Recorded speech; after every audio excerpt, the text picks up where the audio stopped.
like a V when opened. Now, in men, they're around the size of a quarter. In women, they're around the size of a penny. Our vocal folds are very small. They're not up here, they're right here. Okay? So, as far as the vocal folds are concerned, they're made of soft tissue and membrane. No muscle, no bone, the deep, real soft tissue and membrane. And what happens is, as that breath is coming up and you begin to make sound, those vocal folds begin to close and vibrate. That's what's happening right now as I'm speaking to you. The vocal folds are closing and vibrating. Now, you don't feel the vibration. That's not where vibrato comes from. That's just the natural vibration that happens when you're speaking. And I think it's, let me see if I get this correct, over 100 times per second.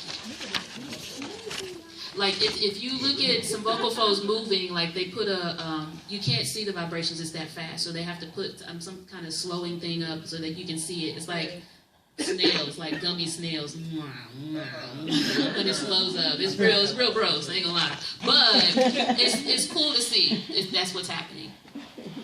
So those are vocal folds that you see. And so all of these injuries are based on this soft tissue and membrane, these two folds right here. Okay? So the first injury we're going to talk about are nodes and prenodes. I think there's one picture, should be a picture on there of nodes and prenodes.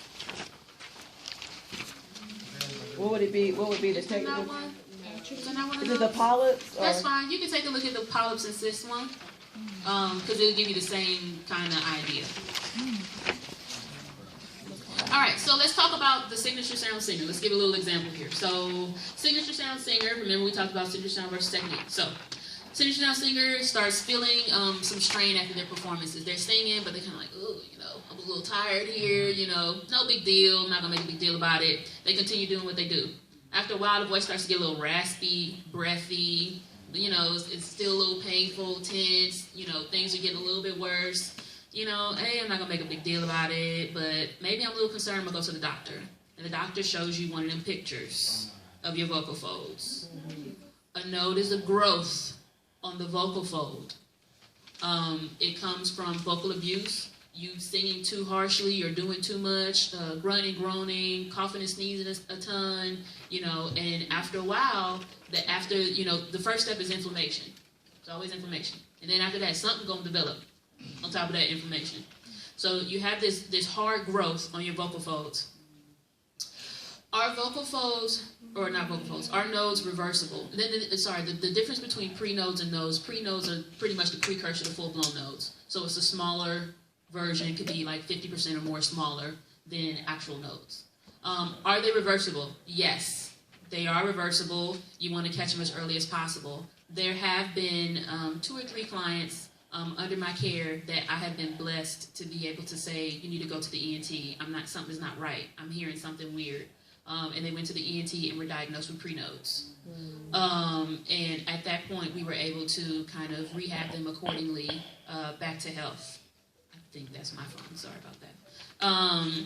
So that's kind of something to think about. It is reversible, but you will need a combination of vocal rest and some therapy to kind of get back to health.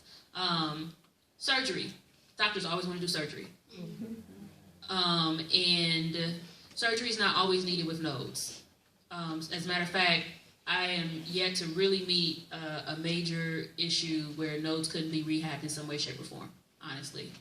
So you shouldn't need surgery at all. Now, the possibility of more nodes. If you do not take care the way you need to and get under the care of someone who knows the voice, then you can develop another node. So think of it this way. You have your vocal folds, right? And then you got this growth right here. So now here's what's happening when you sing. It's not closing completely, right? It's not connecting. You're not getting a clean airflow. So now there's inflammation on this side because it's hitting that node, and you got air constantly coming through. So you're like, ah. So eventually, on the other side, if you don't take care, you can develop a node on this side. Now you got 2 nodes. So you have to make sure that when it's caught, whether it's a prenode or a full-blown node, that you go through the process and get under the care of someone who knows the voice, which is another thing. When you're working with a doctor, and I'll give you just a short personal story about one client of mine. She went to the doctor. I told her someone right, go to the ENT. She went to the ENT. She had a laryngoscope. They stick a scope through your nose down to your vocal folds or through the mouth. And that's when you get the picture. It doesn't hurt, just feels weird. You can watch it in the camera. You can see your vocal folds move, all that kind of stuff. You get a good big picture of it. It's a cool thing to do, honestly. It really is good. It ain't that bad. But whatever the case, she went to the ENT. She was diagnosed with pre-nose.